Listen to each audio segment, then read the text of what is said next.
Какво мислите вие за това да не си говорите с някой? Говоря просто ето така, да си седите с някой и просто да си мълчите. Това звучи супер странно, обаче аз често казано ми е гадно, че нямам с кой да си мълча. Не е забавно да си мълчиш сам. Обича просто така да си мълча. Вероятно ще спрете видеото, ако аз тръгна да ви мълча е така, но нека пробваме за едни 10 секунди.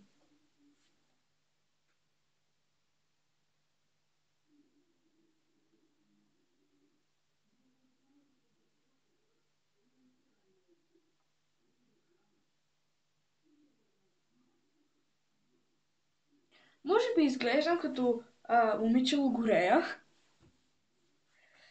но всъщност обичам да мълча.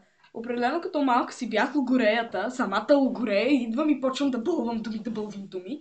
Заради което, между другото, започнах да снимам клипчета, защото мога да казвам толкова много неща, нямам проблем с това да говоря просто.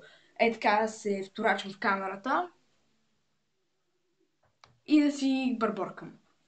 Много е яко.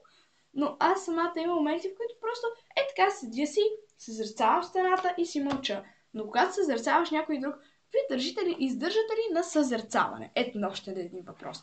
Искам долу в коментарите, акцентирам долу в коментарите, искам да чуя вие обичате ли да бъдете съзерцавани или да съзерцавате. За тези от вас, които не знаят, аз обичам да използвам думата съзерцание, но най-просто казано да се зяпате ето така. Има така наречения впиващ се поглед, в който хората много малко хора обичат. Не знам защо, обаче обикновено се прави асоциацията, че когато някой те гледа в очите повече от 6 секунди, или иска да те убие, или иска да те чука.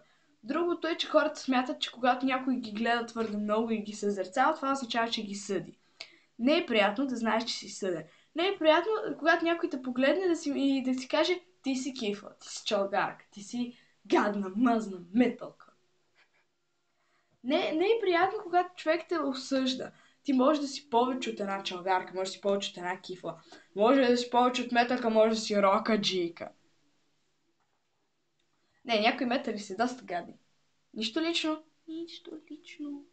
Просто има такива, които, нали знаете, има си една такава картинка, в която имаше един метал, който си е така, в одеждите си е така, и слагат един магнит и той се залепя.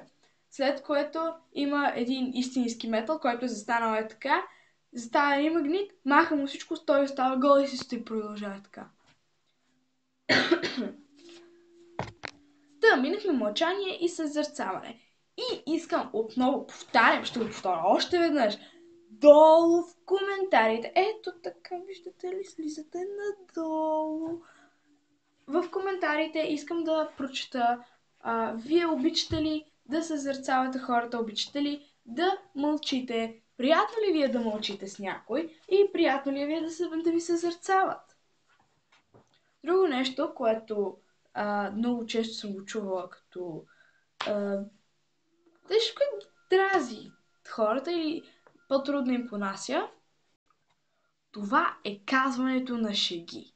Не знам защо повечето хора не се чувстват добре да казват шеги, защото мислят, че или нямат правилния тон да кажат една шега, или просто ги е страх от това никой да не се засмее. Аз обикновено, когато шегата ми не се получи, просто почвам да се хиля и се надявам, че със собствения си смях ще смея останалите.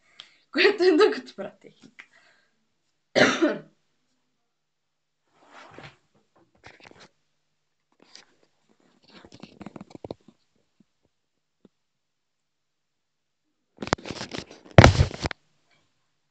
Ето, например, сега ще се опитам да кажа един много тъп виц. Не знам защо обаче предизвиква смях. Аз често казвам, вътрешно се посмихме така. Смешен е, но не е като да се хиля изтъчно. Ходят си две блондинки, блондинка и брюнетка по улицата. И брюнетката казва, я гледа умряла птица. И блондинката, къде бе? Не. Боже мой, бърках си вица. Не. Добре, току-що изкарах брюнетките, тъпи поласка съм. Благодаря ти, Ани. Няма проблем, Ани. Винаги за теб, Ани. Така, няма да правя втори опит. Признавам се, че не мога да разказвам вицове. Не от напрежението, че обърках вица или може, не смисъл.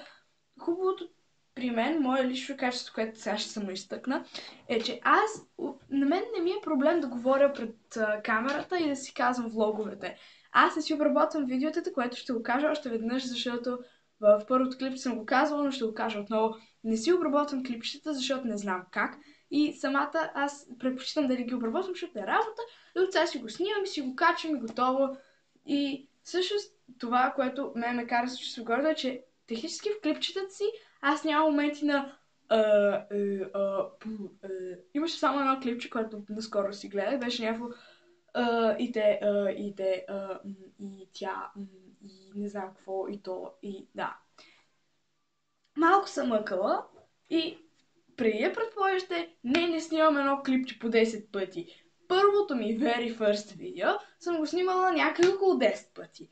Но това точно, което в момента гледате, съм го снимала само веднъж. Не е имало клипче преди него и няма да има клипче след него, защото аз ще го кача такова каквото е.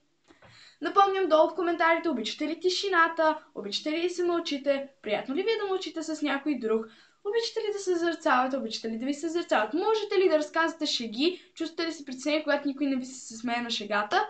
Между другото, ако все пак проявете някакво съчувствие и когато някой каже шега, разсмейте се, колкото и изкуствено да е.